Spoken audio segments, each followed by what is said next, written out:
Hello, everyone, and welcome to Hit and Hustle from IrishSportsDaily.com. I am your host, Greg Flamong, and with me, as always, is Jamie Ueyama, Mr. Jamie University. It is Tuesday, July 18th, and we are back. I am back from vacation. I missed you, Jamie. I missed you so much, man. It's nice to go on vacation, but I got to talk Notre Dame football with my guy, and if I don't do it for a long time, I get a little punchy. So I'm glad to be back with you. We're going to have a fun show today. We're not talking recruiting. Xander's going crazy in the chat talking about recruiting. I'm going to leave that alone because I want to talk about the football team. Jamie, I've been watching old games on YouTube, and that's when you know. And I'm not talking like 2022 old games. I'm talking 1996. I watched, what did I watch? I watched 1996 Notre Dame. Who did they play?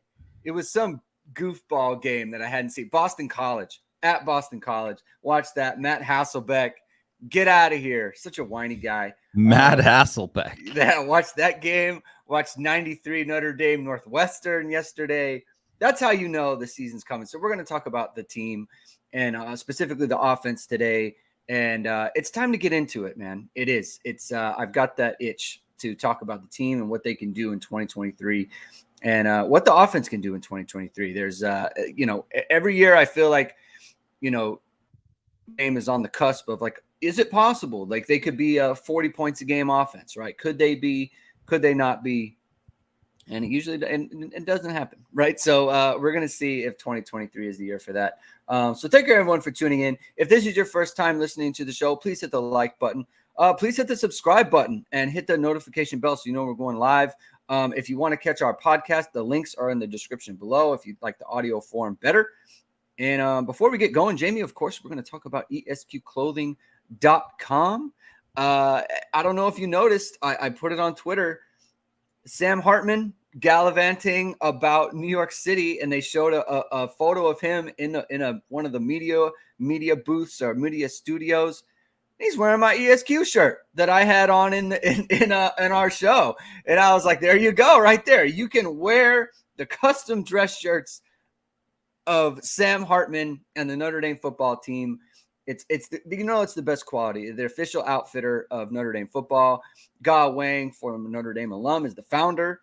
And he puts out the great product, bamboo dress shirt, breathable, feels nice, like style fitting, like slim fit, like it really complements type no matter what your body type is.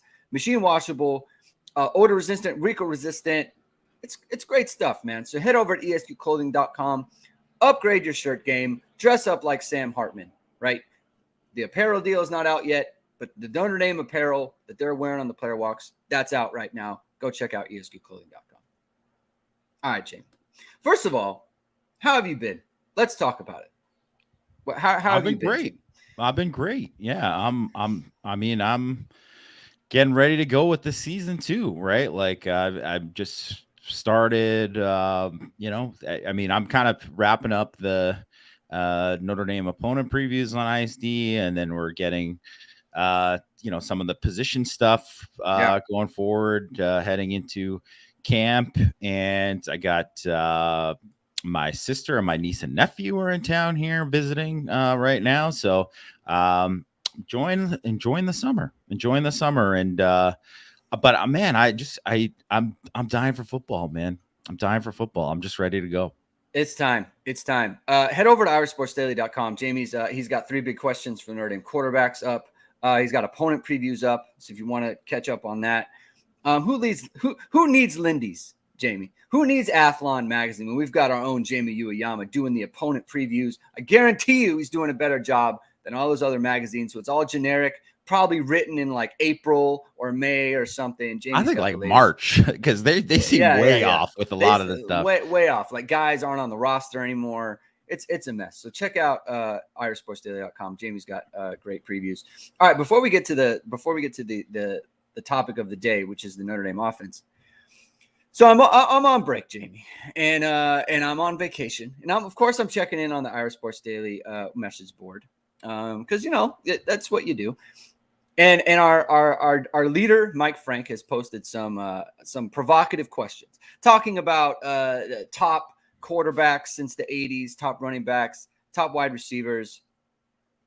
And it's always, first of all, it's always hard to compare eras, right? It is, especially at the quarterback position, where it's like everyone ranks Tony Rice number one, and he's got like 2 touchdowns and 9 interceptions for the season, right? Like it's just a different time, and he gets credit for things that it's just Brady Quinn's throwing for 3,900 yards. You know, it's just different, right?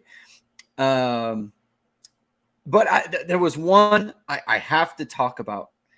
And we're talking about the wide receivers and people, top 7 wide receivers since the 80s. Now, I made my list. I didn't even rank Tim Brown because it's like, A, I never watched him, and B, he literally won a Heisman Trophy. He's number 1. I'd say he won a Heisman Trophy. Near the top, I'd say. He won a Heisman. There's been like 6 receivers ever who won a Heisman Trophy. Like it's not even worth commenting. But there are people, Jamie, who didn't include Rocket. Yeah. Rocket Ismail, Jamie. Now, look. Are we that old that people don't know about Rocket and like what he did for Notre Dame? People like there. And look, I not to besmirch, and I'm not going to call out posters, handles, or anything like that. But people put Arnez Battle on it.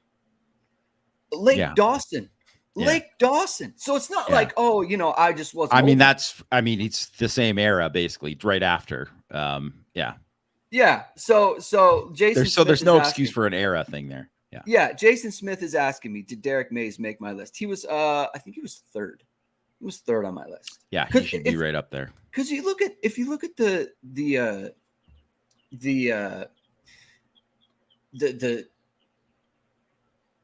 number of passes that were thrown at the time, right?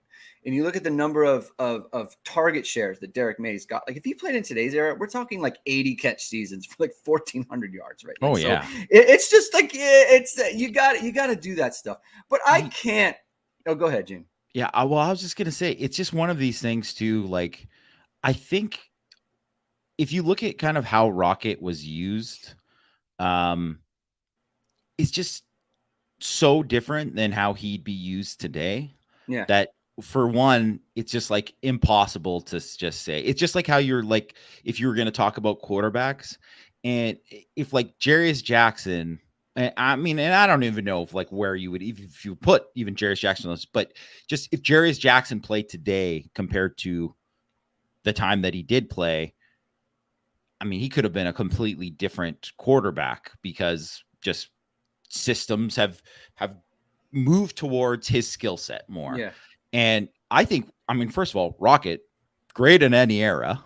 You know, I think it's pretty obvious, but just one of these things where like, it's mind-boggling to me that people wouldn't realize like how special a talent he was.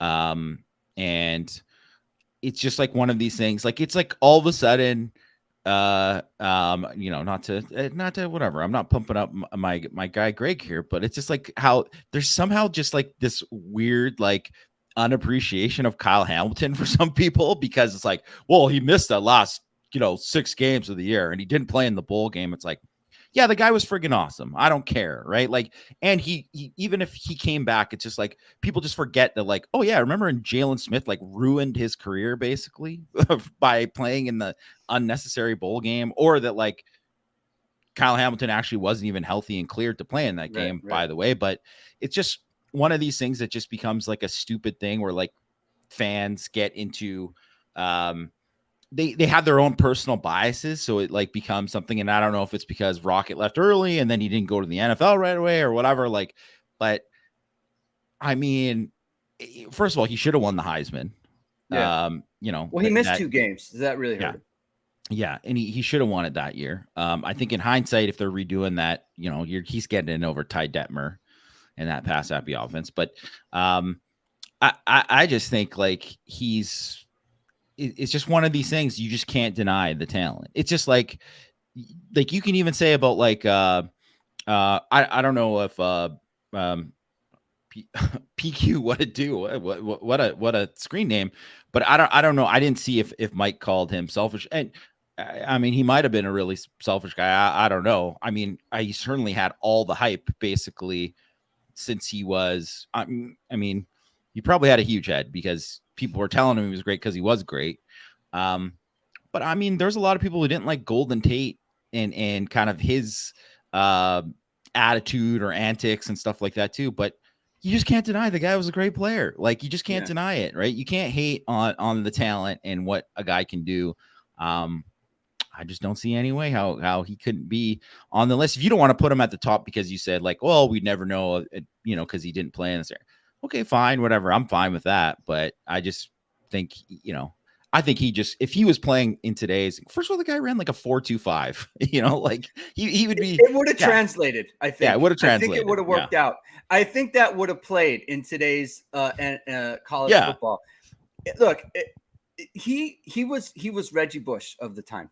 He was the most dangerous player in the country, like in the sport. Okay. Like the games that he had, like the huge games, like people talk about like the Michigan Notre Dame game in '89, right? Well, it's like, 2 kickoff returns against Michigan. That's great. Michigan was number 2 in the country. That was number 1 versus number 2. They couldn't do anything on offense, Notre Dame. On that day, Notre Dame could not. The only reason they won is because Rocket returned 2 kickoffs for a touchdown. And kicking to him twice has to be the dumbest move in the history in like the last 100 years by a reputable coach. How do you do it? How do you kick to him? He led the nation the year before in kickoff returns. And his name is Rocket. That's his name. Okay. He gave it to Miami in 1990. The Phantom Clip. That's number 1 Colorado. That if they don't call that clip, Notre Dame may well win the national championship because they were number 4. Colorado was number 1. They would have finished 10-2. They would have had 4 wins against top 10 opponents who finished in the top 10. Miami finished 3. Okay. Michigan finished 7-8 in the AP and the coaches. And then Tennessee finished 7-8 flipped. Right. So it was like, 1 was 8, 1 was 7, and it was like they were both like basically top 8. And then the Colorado team, and Rocket gave it to all those guys. He had a long touchdown against Tennessee. He dominated Miami. He was a big game player. He was huge. He was awesome. So like I reject any list where he isn't just below Tim Brown. I can't do it. I cannot, and I won't stand for it. There are some things where it's like, hey, like. Like the quarterback one with like Ian Book, and people can have different, viewpoints on that sort of thing. Well, I will not be okay with Rocket being anything. I'm okay if people say Michael Floyd was the best. To me, I think that's you can make an argument, whatever. I don't care. But to not have him on the list or near the top of the list is insane. Yeah. It's not good. It's not good, Jamie. All right. I needed to get that off my chest. So thank you everyone for belaboring that. I really appreciate it. So, all right, let's talk about the 2023 offense. So like I said before, we are always wanting them to be a top 10 offense in college football. In top 10, I'm talking like F+, something like that. Points per game. We don't do counting stats, but points per game is a pretty good indicator, right? Like if points you're up, per drive is one that I points per drive, 38, 39, 40 points a game. Like you're a good offense. You start doing that stuff, right? Yeah. And Notre Dame has never averaged more than 38 points a game on offense. So you look at what the problems were for the offense last year. And a big one is explosiveness. We've talked about it a lot. There was a graph that came out from Stats of War that we both kind of commented on and talking about the lack of explosiveness in the run game. And they weren't getting a lot, or they weren't getting as much on their perfectly blocked plays. Yeah. And Notre Dame had a lot of perfectly blocked plays last year, relatively speaking. And they were one of the top teams in Power 5. So just so people for reference, so Stats of War, who's great follow on Twitter, really by the way, yeah. Parker Fleming.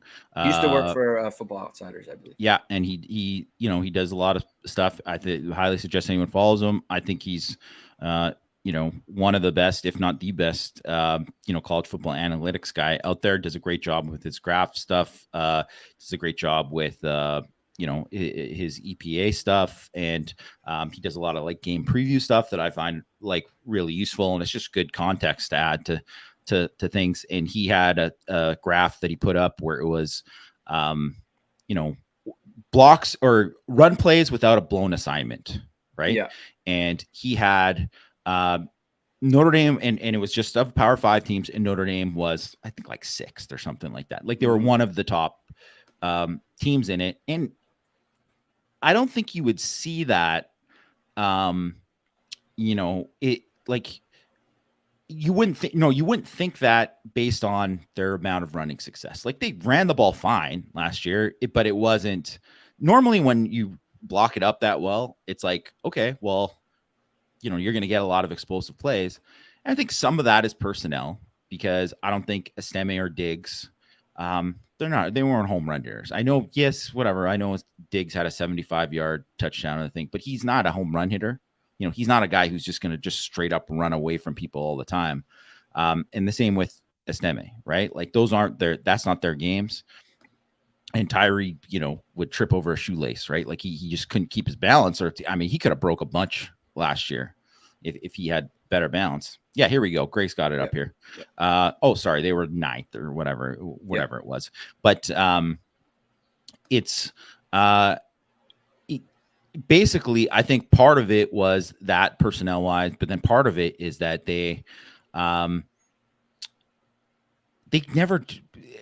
teams knew that they had to run the ball to win the game. Mm-hmm. You know what I mean? Like teams were loading the box, so they always had extra numbers. You couldn't threat. There was no vertical threat on the offense, partially due to the quarterback and partially due to the receiver situation. They didn't really stress defenses horizontally. They're not like a team that was like heavy RPO in terms of like, forcing teams to like commit to like covering things in the pass game. And because of that, they schematically, they weren't, they weren't set up to hit a lot of home runs. They didn't run against many light boxes, that's for sure. So I think when you look at it from that perspective, I think they are going to see like a lot lighter boxes this year, and because of Sam Hartman, they're going to do a lot more things that are going to open things up, and I think that's going to make a big difference. Yeah, and so I put on Twitter like Audric estimated 30 plus runs of 10 yards or more, or 30 runs of 10 yards or more last year, which is the most Notre Dame has had by a lead back since 2014. That was CJ Prosise, and I think he had, or no, I'm sorry. In 2015, CJ Prosise had 36. Right. So look, they're getting there. They're getting to the second level. There's players who are, they're unblocked players. And I think a really good example of that was Stanford, where they had a safety sitting at like 10 yards who wasn't pedaling at the snap. He was moving forward, actually. So he becomes an unblocked player. And so Notre Dame's never going to account for him. And that player is consistently making the tackle. And we saw that in a number of games, I think it was. Well, it's because this stat doesn't correlate in with, it's kind of like opposite of where they're like middle of the pack when it was with yards before contact. Right. But the reason it was yards before contact was because teams always were playing their cheat and the run. Right. So, yeah. I mean, and it's just obviously if you break a tackle at 7 yards down the field, well, that has a great chance to be an explosive running play. Mm-hmm. If you break a tackle at 3 yards down the field, that's probably not going to be an explosive running play because there's obviously a lot more help there, right? So, and that's really kind of like the big difference. And I think an example of how Notre Dame can exploit that came in the bowl game, where you look at the post route to Braden Lenzy, where you have both safeties. Notre Dame shows run, and both safeties are sitting at 10. They don't pedal. They show run. They're coming up, right? Like that's their assignment. And then on the back, they were left exposed. Buckner is able to get the pass off. Braden Lenzy's got a one-on-one. He ends up scoring a touchdown, right? We didn't see that like all year, basically. Like it just wasn't there. And so that's the kind of thing that can come up with Hartman. And I think that there's a lot to do with like formations. A question I was going to have for you then, and we can kind of move into that. topic specifically as well, is Notre Dame played a lot of 12 last year, obviously. And that makes sense because Michael Mayer is going to be on the field all the time. He's your best slot, right? So he's going to be, you're going to want him in the slot all the time. You're going to want him on the field all the time. So that means anytime, like, it's kind of like a cheat where you're in 12, but you're kind of in 11 because of his ability as a slot player. And so you have one tight end on the field on the other side, whether that's Mitchell Evans or whether that's going to be Kevin Ballman or whoever it might be. You're going to naturally be in 12 a lot. And that's not going to, I don't think that's going to be the case this year, Jamie, but I'm interested in how you feel about that. In, you know, having less tight ends on the field is going to spread out the field a lot more. Do you think Notre Dame will be as effective running the ball with less bodies inside of the butt there? Yeah, I definitely do. I don't think they have to. They don't have to play bully and you know, line up in 12 or 13 all the time. Like that's not you know, with you know, one back, two tight ends, one back, three tight ends. Like they don't have to do that all the time. I mean, I think you'll see that 12. I think you'll see 12 a fair amount, but where last year 12 was like the primary one, and I think 11. My guess is 11 will be the primary one this year, but it'll be slightly, you know, like you'll still see a good number of 12 because, you know, Notre Dame's going to have they're going to have options at tight end. But I think part of it is that you have Sam Hartman who, you know, you'll be able to do things and stress the defense in ways in terms of like the RPO game, in terms of like getting the ball to the perimeter, in terms of like you want to be able to stress vertically, the defense vertically. And that's just something that they didn't have. Like, look at how many games, look at that Clemson game last year. And it's like, yeah, they ran the ball and they did it. And obviously they dominated them up front, but it was like, that was really the only way that Notre Dame was going to win the game because they weren't going to be able to win the game if you know, Drew Pine had to throw the ball 30 times. They weren't.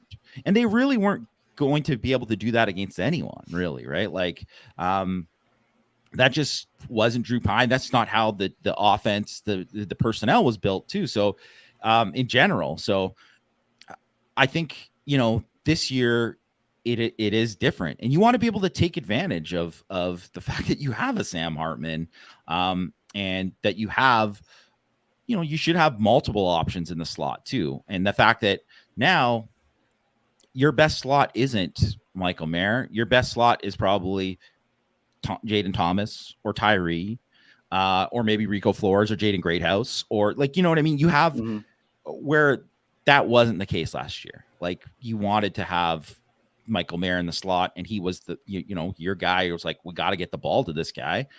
And now you don't have to do that as much. So in a way, obviously it's not good to lose Michael Mayer. But the one benefit to that is that they're able to kind of attack in different ways and not have to feel like, man, we got to get the ball to Mayer here. How Andy Davis is asking, what if Hartman is a turnover machine? He's been turnover prone. I won't use the word machine here, but he's been turnover prone. How concerning is that for you? Why do you think that might be different at Notre Dame versus Wake Forest? I can think of a couple of reasons, but I'm curious to hear what you have to say about it. First of all, I mean, I could tell this guy doesn't read Six Thoughts on a Thursday, because you would have read last week. I wrote a long piece on this part of it. So check out Six Thoughts on Thursday. Hey, it's the most read column on Irish Sports Daily every week. Get in there, man. Annie Davis or Nay Davis or whatever your name is. But yeah, so one of the things, and the way I kind of wrote about it, it's the reason to be very optimistic that it won't be the same is one, if you look at his turnover worthy play percentage, right? So that's like plays where that he gave like a chance to the ball to be kind of intercepted. So it's like, wow, he had 12 interceptions last year. I was like, well, that, you know, 12 interceptions, that's not a little, right? That's a lot. But if you look at JJ McCarthy, he had through 5 interceptions. Well, his turnover worthy play percentage was the exact same, 3.4% as Hartman. CJ Stroud had a higher turnover worthy play percentage than Sam Hartman. one of the reasons for Hartman kind of turning it over, and it's a little bit like what happened with Patrick Mahomes at Texas Tech. You play with a bad defense. You have to win a shootout like every week. So, first of all, 10 of his 12 interceptions came in games where the other team gave up, or the other team scored 30. Right? It's a free article, Andy Davis. You can check it out. Yeah. You don't need to be a subscriber. You should. You should. You know what? You should read it, and then you'll probably want to subscribe after. That's right. But so with Patrick Mahomes, and he threw 25 interceptions in 2 seasons, 15 in 1 year, right? So you're like, wow, that was the kind of thing where people were like, man, this guy he's reckless. He does all these things. It's like, I don't know if he's going to. It's never been that big of a problem in the pros because he hasn't had to be like, he still has a gunslinger mentality, but he doesn't have to play like every single possession. It's like, I got to take chances because if we don't score 40 this week, we're going to lose. Right. And that was like part of the deal with Hartman, and also part of the deal where like the guy led the nation in average depth of target, right? Or led Power 5 in average depth of target, right? So over 12 yards, 12.1 yards for average depth of target. He was third in the country, first in Power 5 in deep ball percentage, right? So 21.6%. So basically the offense was like inviting to take these chances. They're throwing up 50-50 balls. They were doing all these kind of things. And they had to because they couldn't do anything else. They had one of the lowest. They were 119th in the country in percentage of rushing yards out of their total yards. So basically it was like every game was, okay, Sam, you got this. Like he had to win every game. He had to go out and he had to make plays downfield. He had to do all these different things every week. And he's just not going to have to do that at Notre Dame. He's not going to, first of all, the defense is a lot better. So he's not going to have to force as many things as he did before. He's not going to throw the ball as deep as much. I think it's one of the things is he can throw the deep ball. So it's a luxury. So he's going to be able to do it. Notre Dame will attack more, but they're not going to throw the ball. Anyone thinking that they're going to throw the ball deep as much as they did at Wake Forest, that's just not realistic. They're not going to be able to do that. They're not going to do that. They're not built that way. They don't have to be built that way. He's got a way better running game. He's got a way better offensive line to think. Like, do I think that he'll throw I bet he'll probably throw about 6 picks this year, which is about half of what he did last year. Yeah. I'm not saying that he won't, because he is a guy who wants to take chances and he will throw it up to guys to give guys shots. And sometimes those plays are going to happen. But he just won't be forced to do it all the time. And the other thing is he's not going to be in like third and long as much. So he's not going to have to make as difficult throws, because when you're in third and medium, you're in third and short, the throws become easier, the decisions become easier.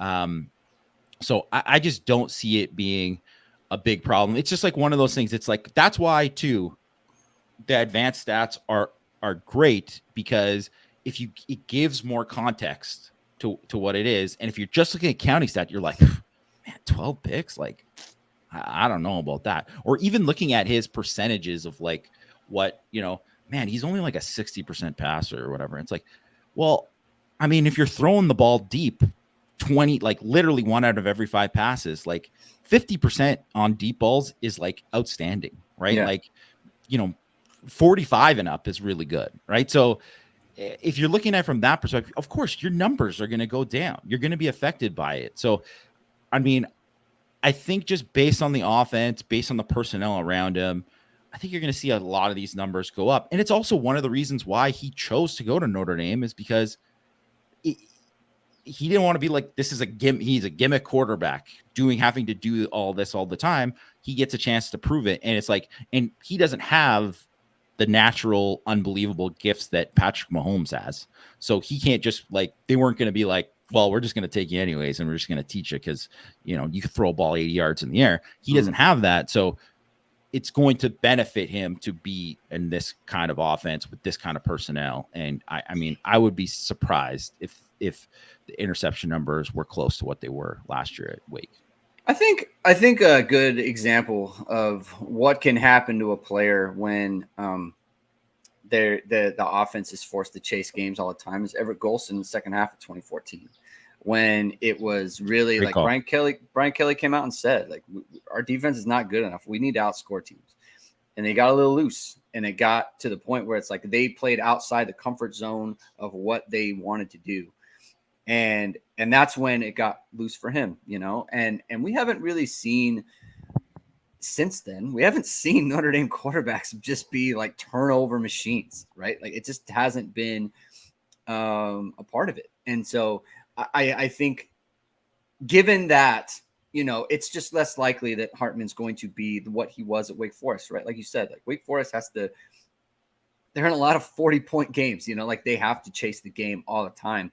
And they have to be explosive because they're not good enough to be like Notre Dame, like pound on teams and grind on teams and actually control the game with the offensive line and that sort of thing. And so that's where I think it could be different for Hartman.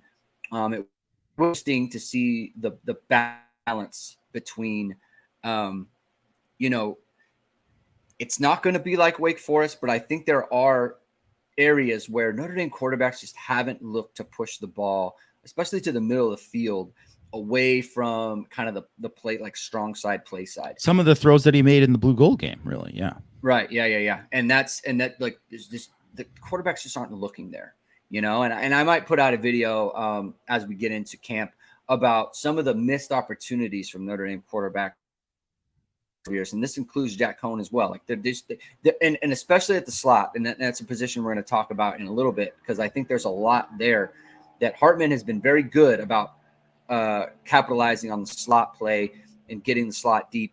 And I think that's been, you know, Notre Dame has done well with, you know, Michael Mayer over the middle, but not necessarily the slot position, you know, and Notre Dame's had explosive there, but not as much. I think Chris Tyree is going to make a big part of that. But we've been talking about the offensive line, and there's going to be 2 new guards regardless, right? We don't know who they're going to be. I think a lot of people think Billy Strouth is going to be one of them. I think a lot of people think Andrew Kostofik will be the other one, Jamie. And, you know, in fairly dismissive over the offseason, like since the spring and all those things, about like how much of a dip it'll cost the offensive line, because I just think you have Zeke Correll started a ton. You have the 2 tackles who are first-round talents. It should be fine. But, you know, I don't want to gloss over it too much. What is your expectation for just guard play in general? Like, what's the ceiling there?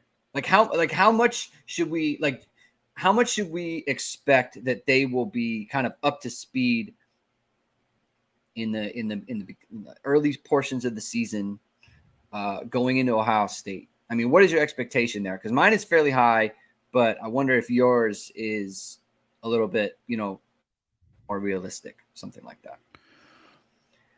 I think it's high for me, but it all depends on, you know, what guys like Strouth and Rocco Spindler, and I mean maybe even a guy like Pat Coogan or whoever. Like it depends where those guys are, because I mean I don't see Andrew Kostofik. You know, I think if Andrew Kostofik ends up being the starter, he could do a fine job, but you kind of know that ceiling of what that is there with him. Yeah.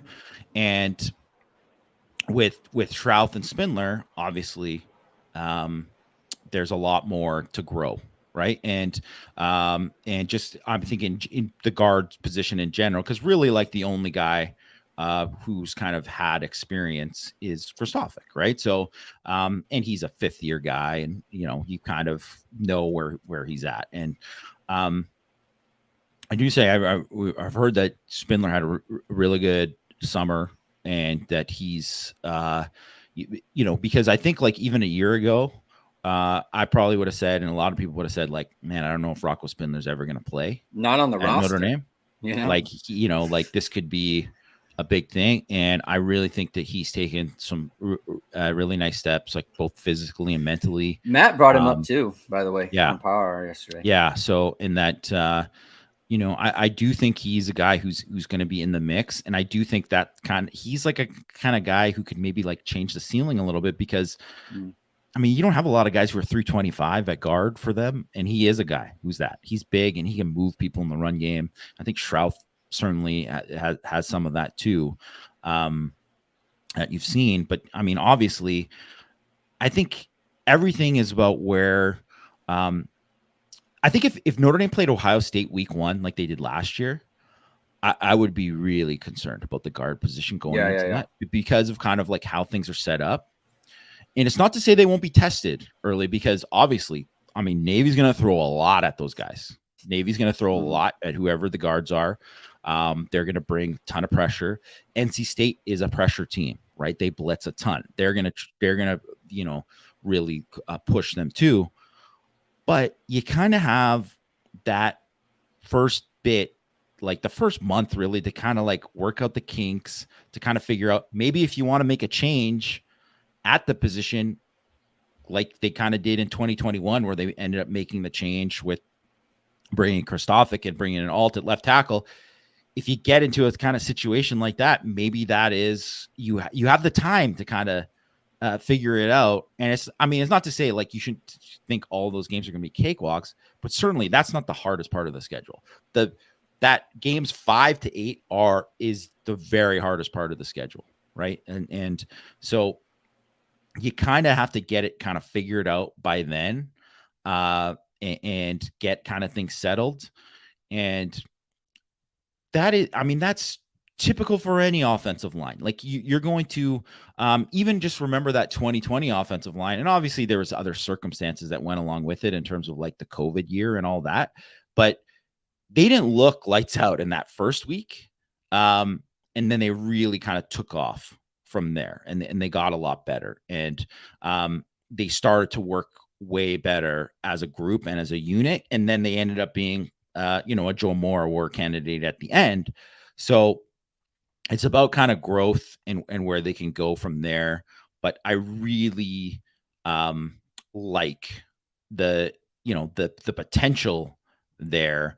And I think that for the first time in like a long time, where Notre Dame isn't playing like a murderer's row at the beginning of the season, they get to kind of adjust and kind of work out the kinks and get better at like the combo blocks, the communication. Don't worry, Greg, I kept talking the whole time while you're gone, but I figured. and just kind of figuring out all of these things. And the best way to get better as an offensive lineman is to get those reps. And now they're going to kind of have a chance to figure that out. And I do wonder too, if I don't think anything is decided there. So I think it's going to kind of be a battle. You just want something if you can kind of get it going in the first couple weeks and kind of figure out who you kind of want to settle in as who's your top 6, top 7. Yeah. And then you kind of, and if you're still whatever, if guys are splitting, it's okay to split. Like, I mean, teams have split before, and then you might end up settling in on someone, or you might do the thing where like Notre Dame did in 2017, where they had Hainsey and Kramer, right, where they split in the right tackle, and that could something like that. I could see that happening too. From an athletic point of view, on the offensive line with Shrouth, and let's say it's Spindler for the sake of this conversation, because I think we kind of know Kristofik's athleticism, but let's say it's Spindler and Shrouth. What does their athleticism, like what does that open up in terms of the running game for what they can do that they kind of haven't done? Because, I mean, Jarrett Patterson, I think, is a good athlete, but with his foot, he had problems with his foot. So he wasn't the most mobile guy. And Josh Luck clearly wasn't the most mobile guy. Wasn't the greatest athlete at guard. What can we see in the running game that we haven't seen recently, and maybe we've seen it in the past, like 2017, 2018, that sort of thing. I don't know if those guys. I mean, I can't say like. I think Shrouth, I could see being a guy, a weapon as a puller. If anyone kind of watched him in high school specifically, like he was a guy who, athletically really moved around well. Was a guy was a good defensive lineman in high school, and you could see him run, and he can really move. Spindler played defensive line, but I mean, he's not a guy who, to me, who's going to. He's more in the Aaron Banks mold. You know what I mean? He's not going to be a guy who I think is going to thrive in space. So I don't see Notre Dame becoming like a big pin and pull team. I just don't. I don't envision that. Although I could see like Shrouth being a weapon, certainly. But I don't know. Like schematically, I don't see them doing a ton of stuff different than like. I mean, I think they're still going to run a ton of inside zone, outside zone. I think they're going to like. I could see them doing a little bit more of like that like the GT counter kind of stuff too, especially with that left side. Because the other thing is Alt is such a great athlete, and he's a guy who can really get out in space. So I think because of that, you could kind of see some of that, but obviously you don't want to like give it away too much with them. But just, man, I think that's a really high, like a highly athletic left side of the line there. Yeah. It's exciting. I mean, I think thinking about, getting Shrouth and Spindler involved, there was a reason they were highly ranked. I think there's a lot to do with their mentality, what they showed. I think Rocco is just like, there was such an excitement around him because of his his pedigree. That's one.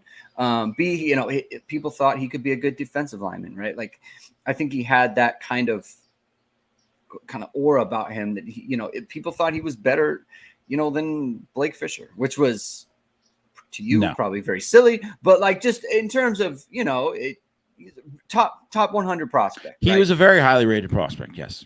I mean, so you're looking at offensive line where it's like you have two top 50 players in Blake and Rocco. Zeke Carell was a top 100 player. Billy Shrouth was a top 150 player. And then you have Joe Alt, who was very lowly ranked. And he's the best prospect out of all of them, probably. So that from that point of view, which is a talent and pedigree, would be very exciting. I just think if you look at it, you just want to have like, you want to have across the board. I mean, if anything, the one spot where you could be like, our center's not a true NFL guy. Okay. You can get away with a guy who's maybe not a true NFL guy at center, but I think you want to have the other four guys got to be NFL guys. That's if you want to be one of the best in college football. And Alt and Fisher are going to play in the NFL, right? I think Billy Shrouth is going to play one day. I think he's got a long way to go, but he certainly has all the potential to. And I think Rocco has. I think Christophic is probably like a college guard, and that's about it. Based on what we've seen. And then it's from there. Is there anybody else who's can be that? But I mean, you really want to have like, NFL guys across the board is kind of what you want. And you just want to be, because if you have that kind of building, because when you get to it and you're going to play the top teams, the four guys you're going to play on the defensive line are going to be NFL guys, or three of the four or whatever. Right. So you just have to have, you're going to go against a bunch of dudes. So you better have dudes to go up against them. Yeah. Yeah. Well, it has a potential to be a very exciting offensive line. And I'll tell you what else is exciting, Jamie. We have a new sponsor. VS Media. It's founded by Notre Dame football pregame host and Emmy award-winning anchor Vahid Sadrazadeh. VSR Media provides professional and cinematic video and photo. Whether you're looking for a collegiate or pro-level highlight reel, have a personal story to tell, or aiming to diversify and grow your business, VSR Media specializes in short and long-form video storytelling, management, and website design. VSR Media also captures professional headshots, senior and sports photos. esrmediacompany.com and mention Irish Sports Daily to receive 20% off your first project. Visit us online or give us a call at 574-800-9106. I was looking at the website yesterday, Jamie, and they've got some these videos they put out, man, and everyone, like, they got the drones. It's good stuff. I'm telling you, if the next time I go to South Bend for a game, cover a game, we might have to get VSR Media on there just to I feel like trips to South Bend like that, I feel like there's a story to tell, and I think we should try to tell them. So we hit up VSR Media for that. And I think people, look, if you're gonna, like, the type of video you're gonna propose to somebody, hit up VSR Media, something like that. You got your kid is in a sports athlete. Want to put out a nice video for them, hit up VSR Media for that. It's really good stuff. Check out the website. Yeah, great stuff. Check it out. Really, really good. Okay, so Jared Parker. Big thing.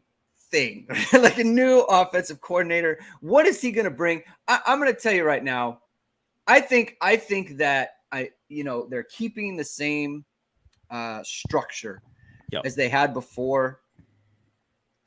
I think when it comes to cases, I think he wants to throw the ball. I think they're going to push the ball. I think he wants to be open. He's a wide receiver, James. Yes, he is a receiver. I think he wants to do that. And I think that he's going to default to throwing the ball a lot more. And I think that's going to be a big surprise. And I think that gets into a lot of the explosiveness too. Like, you have a quarterback who mentally is always thinking, push it, push it, push it, push it. You can call the same plays. But when you have a guy who's always wanting to take a shot and challenge the defense and give the wide receivers an opportunity, I think that's going to mean a whole lot.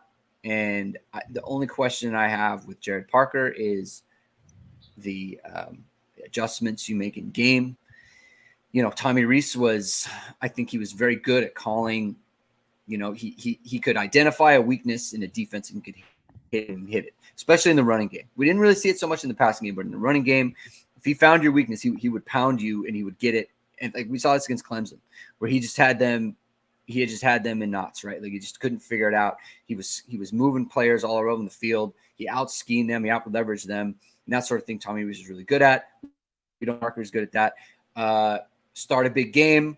The original game plan isn't working. How do you adjust from that? We don't know how that's going to go.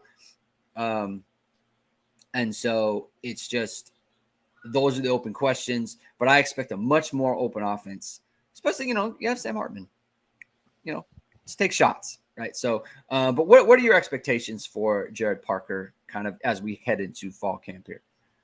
I think it's hard to know what to expect in terms of just like, schematically, in terms of like, man, this is going to just be so much different. This is who he is, because he just hasn't, called the offense enough to know this is exactly who he is. But I do think that, the wide receiver thing is like, I think people think with Tommy Rees, like, because he's a quarterback, he was going to be this guy, but it was like he was pretty open about, like, he's a guy who wants to run the football, but also like he was a guy who's just going to really play to the strengths of the team. I think what we kind of saw from Hartman in the spring game, and I think that's kind of what the offense is going to look like, where like in terms of, you got a guy, I think they're going to really lean into, obviously now that Sam Hartman is the quarterback. It's the day that Tyler Buckner, went into the portal and decided to go to Alabama, whatever, like that was probably the best thing.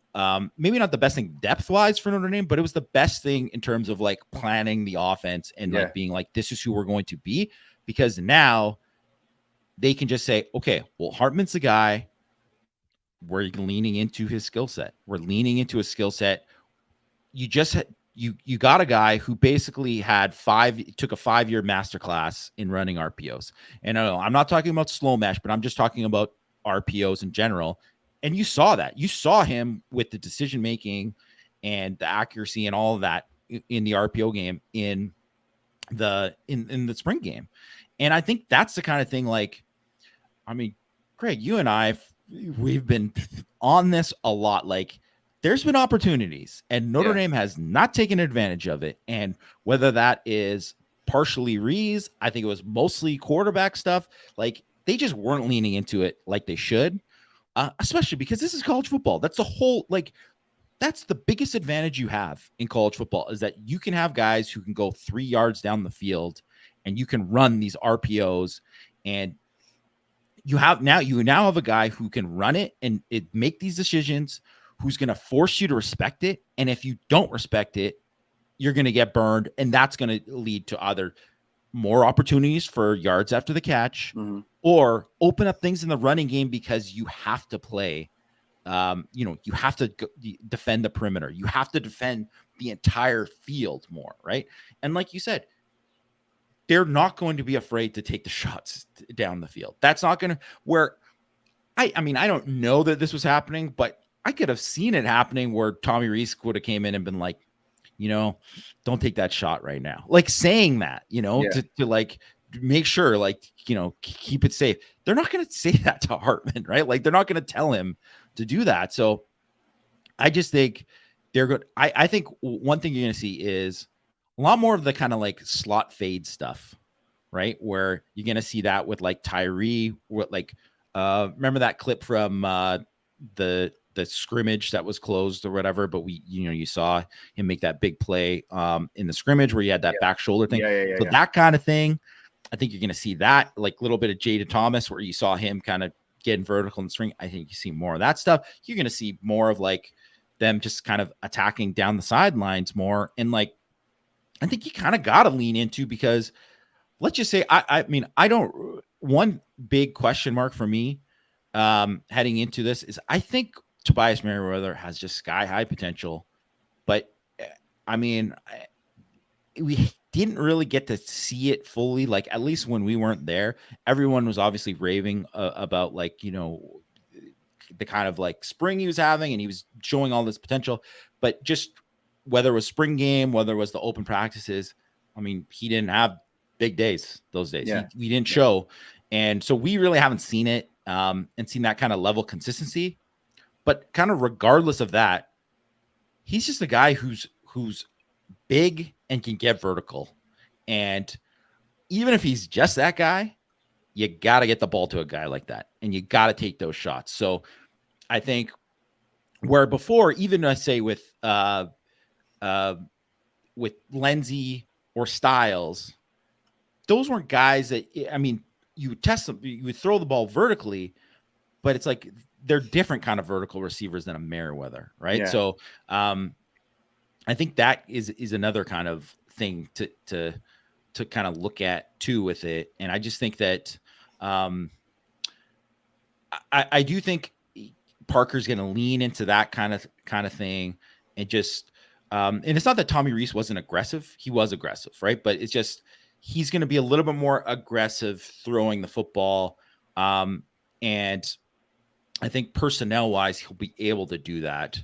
My only question with him is, and you kind of got into it with Rees, and like what Rees, I think, did really, really well, especially for a guy who, obviously wasn't too experienced. Right.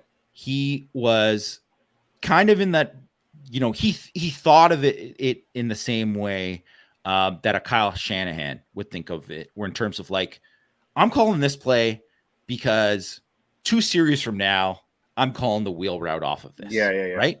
And and you know what? A lot of those plays worked. Not all of them, right? But a lot of them did. And frankly, like, Notre Dame would have had like no explosiveness in their offense without a lot of that stuff. Mm-hmm. So I don't know if I don't know how Parker thinks like that. We just haven't seen it. So that's what I'm really kind of interested to kind of see with him. Yeah. Yeah. It's I think that's the thing, it's like such a big unknown, like, but so beyond, like almost beyond like what elements are in the offense, like how he adjusts on game day. I feel like in a way it's almost more important than defense, because I mean, it is more important than defense, because defensively you can, if you're well coached, you don't have to out scheme teams. You can just kind of be good. But on offense, it doesn't really work like that anymore. Like, you do have to keep the defense off balance all the time. You do have to keep them guessing and get them out of the right call and that sort of thing. So that's a huge wild card there. Someone asked about Chris Tyree. Chief Brody asked about Chris Tyree. That's a great question, because I was going to bring him up in X factors in the offense. How do you go from a good offense to a great offense? I think that I've downplayed what role Chris Tyree is going to have. And I think I did that, A, when I thought the older Caleb Smith was going to be on the roster, and B, when I thought Lorenzo Styles was going to be a wide receiver and on the roster. And neither of that is the case.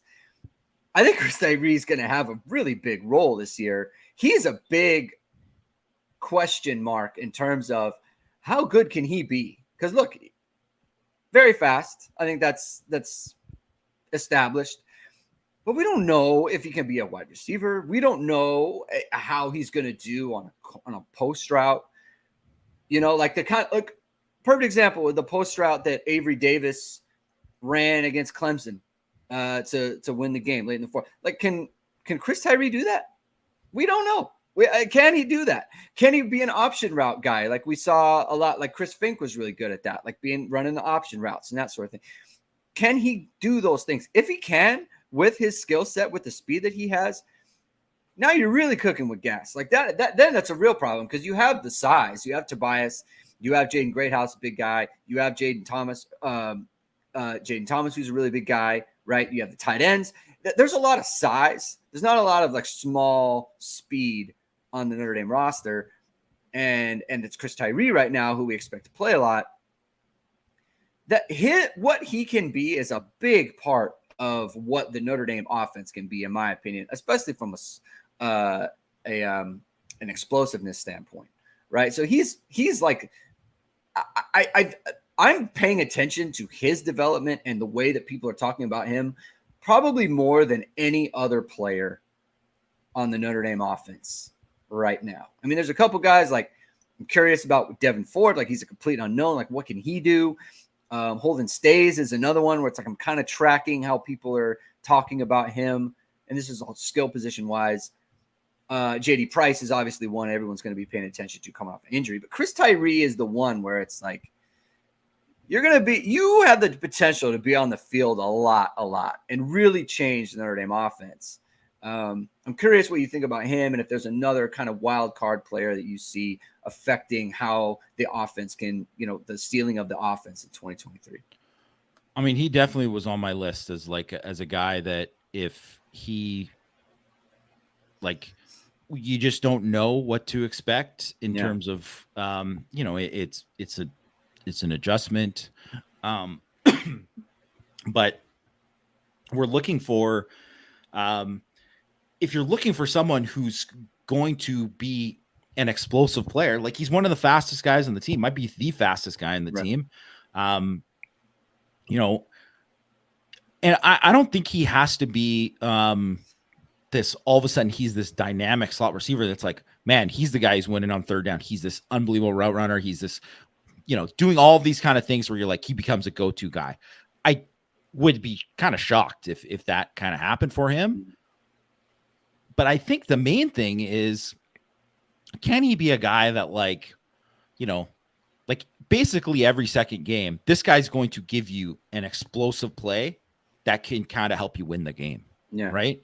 And it doesn't always have to be a touchdown or whatever, but I'm just saying, like, all of a sudden, it's third and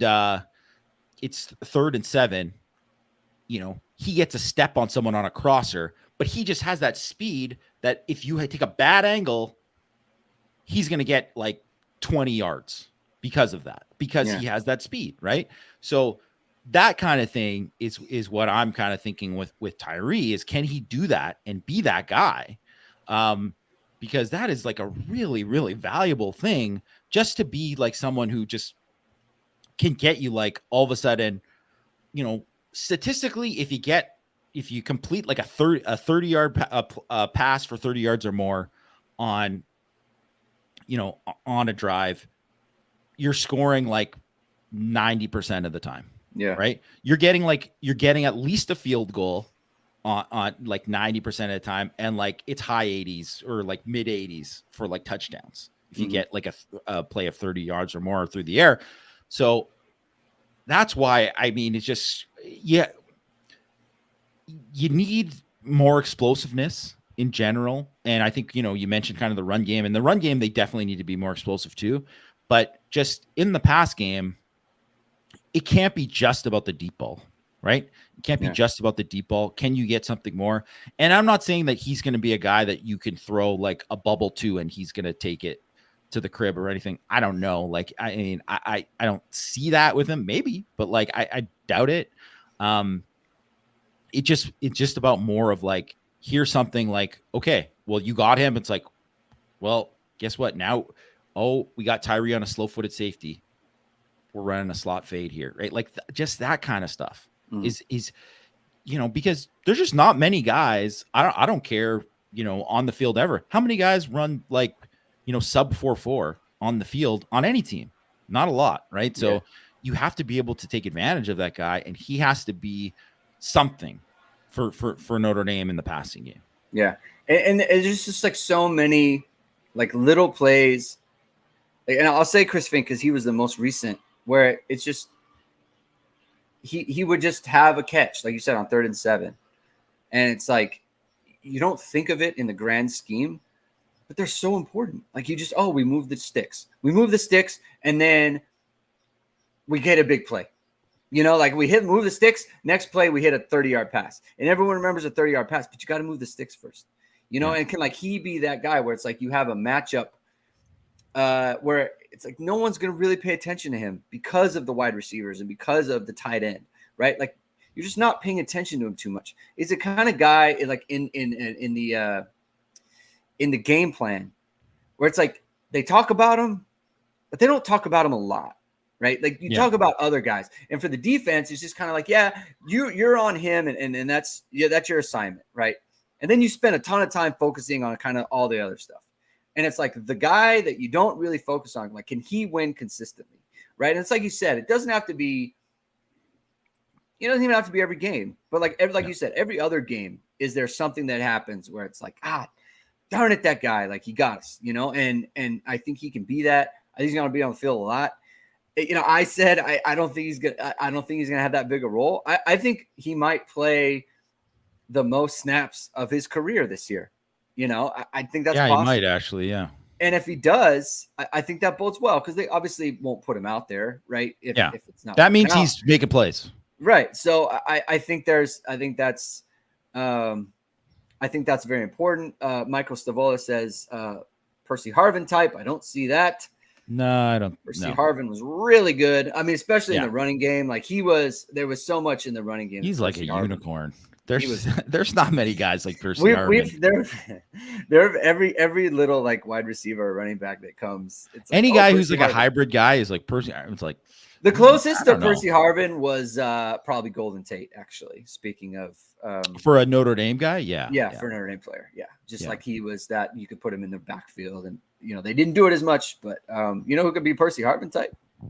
Rocket Ismail. That could be a Percy Harvin type was Rocket. I mean, Percy Harvin was a Rocket Ismail type. Yeah. That's if anyone what he wants to know what Rocket could have been, look at Percy Harvin. That's exactly how it would have gone. All right, Jamie. I think we did talk a lot about the offense there. It was a really good conversation of what they can be. We'll see how it goes. Spring practice starts a week from tomorrow. So we'll see. Debo Samuel, PQ, what it do?